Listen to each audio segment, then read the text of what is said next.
A very good day, my dear undergraduate and postgraduate students. This was a topic that I had been differing from delivering. The renal hypertension. And it comes under SNP, short notes in pathology.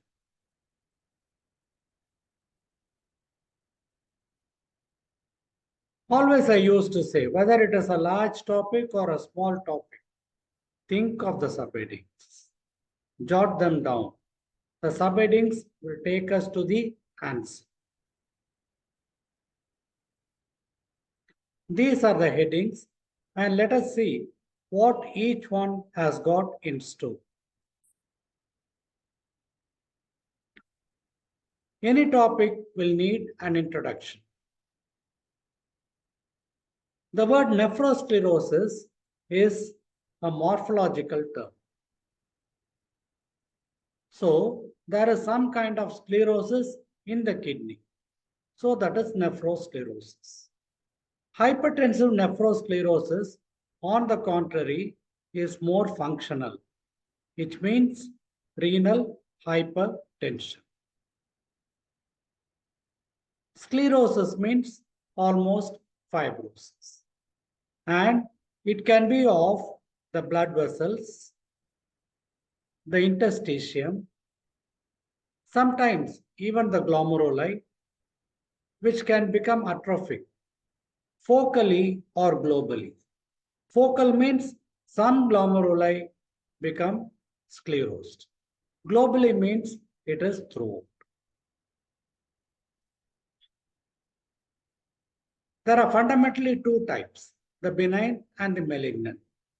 Benign is otherwise called the essential hypertension. It is common in the age of about 45 to 50 years and beyond, maybe 60. It is thought to be multifactorial, such as genetic, environmental, immunological, as well as in many cases it is unknown. Multifactorial we should be bearing in mind. And always, why should we bother about a disease? Because it has got certain complications, which might be arteriosclerosis, or sometimes even atherosclerosis in a hypertension. Vascular insufficiency, we shall be seeing why it develops. Cardiac failure or renal insufficiency. And coming to the blood vessel, it can be a coronary artery disease as well, or a stroke, which is related to the brain, ischemia. So these are the various complications, very, very common, fundamental, which you people can easily recollect.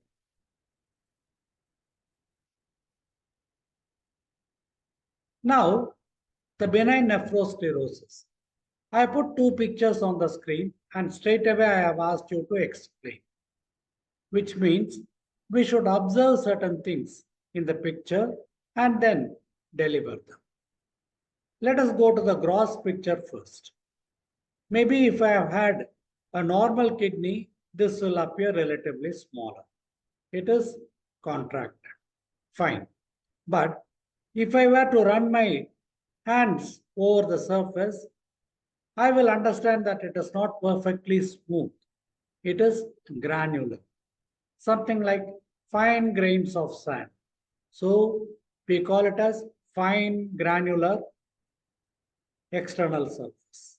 And it is bilaterally, symmetrically contracted. Bilaterally, symmetrically contracted, granular appearance. On my right, I have got a histological picture. I hope you people are able to identify the renal tubules.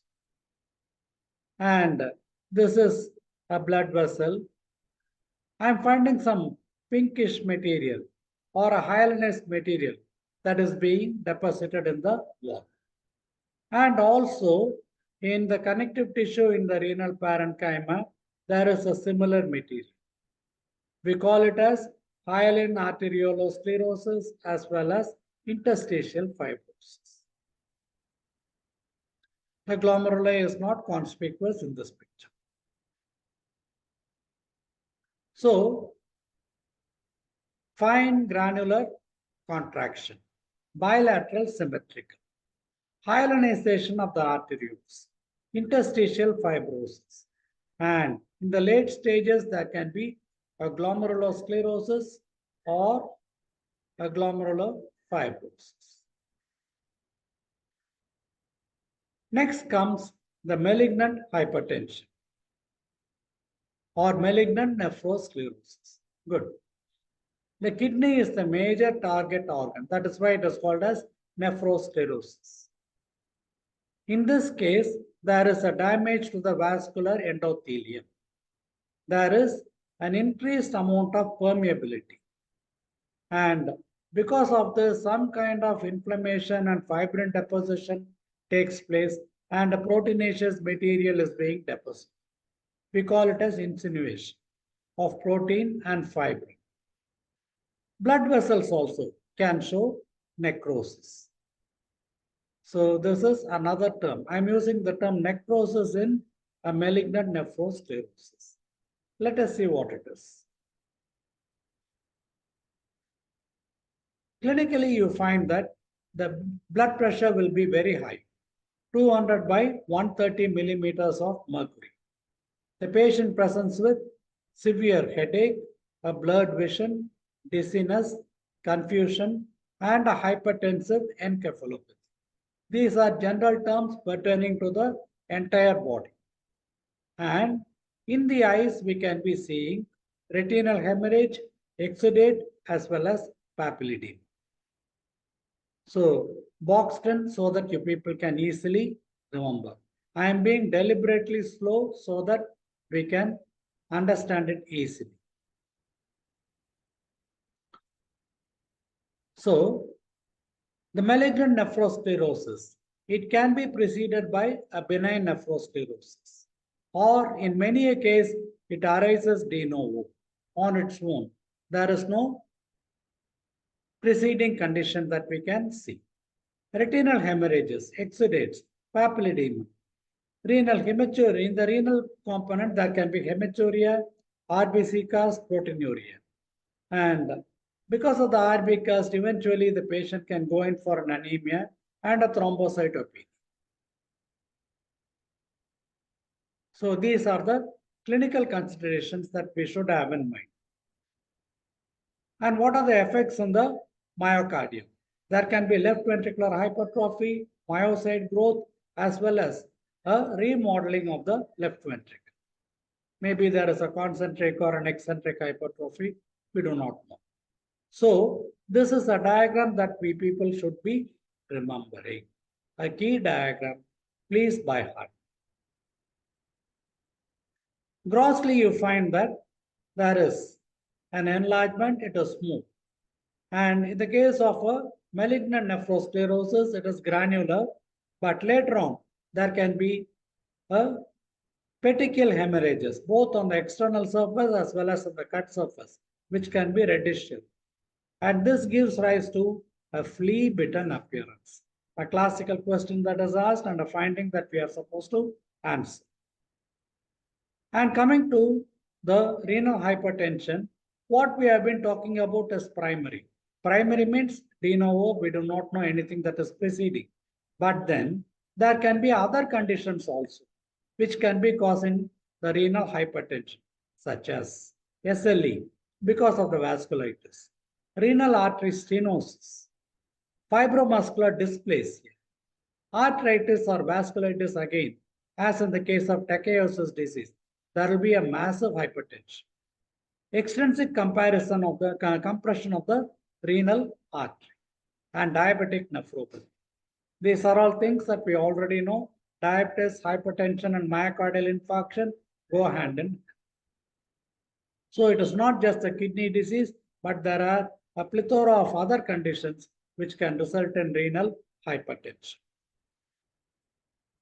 Microscopically, this is the malignant hypertension. See what is happening. The glomeruli are collapsed. Sometimes they are shrunken and there is a fibrinoid necrosis. Look at this one. It is not normal. I find thread-like material, a fibrinoid necrosis. The blood vessels also can be affected, as I had shown. Look at this one also, the tubules also, there is a peritubular fibrosis. The interlobal arterioles will be showing the onion skin or a fibrinoid necrosis. And there can be the deposition of the fibrinogen, the complement, or the immunoglobulins in these. And look at this, there is a kind of a crescent that is getting formed. The fibrosis occurs in the mesangium, that is in between, and then in the interstitium in between the tubules. And third one is there is a crescent in the periphery of the glomerulus. Now, what are classical differences between benign and malignant hypertension? So, vascular lesions, there will be a hyalinosis. In this case, there can be two parts. One can be a hyperplastic arteriolosclerosis, or there can be a fibrinoid necrosis. I'll be showing you what it is. Renal lesions, there can be primarily a granular contracted kidney. There can be, in this case, mainly subcapsular and interstitial hemorrhage, flea-bitten appearance can be there. Cardiac lesions, left ventricular hypertrophy, which is slight in a case of malignant hypertension, because there is not much time for it. Eyes, retinal exudate in both hemorrhage and cerebral lesions, there can be microaneurysms, whereas here it is abrupt, therefore there can be a rupture and hemorrhage. Causes of death is, there can be left-sided heart failure in 60% of the cases. Cerebral hemorrhage can be there. And renal failure occurs only in about 10% of the cases. Please do remember, since it is a slow and indolent disorder, it will be affecting, there is a back pressure that affects the heart. Whereas in this case, it is abrupt, therefore the renal failure is more. There can be cerebral hemorrhage as well as a left-sided heart failure. These are the fundamental differences. Please by heart this. This is what I wanted. There are two changes I said. Now this is a blood vessel in which there is a concentric rim of proliferation of the myocytes that can be seen. Also, there is a narrowing of the lumen that is there. So this is called hyperplastic arteriolosclerosis or an onion skin appearance. At the same time, because of the complement or immunological disorders, there can be a fibrinoid necrosis that is occurring in the vessel wall. Here there is no proliferation of the smooth vessel, but a fibrin-like material that is getting deposited.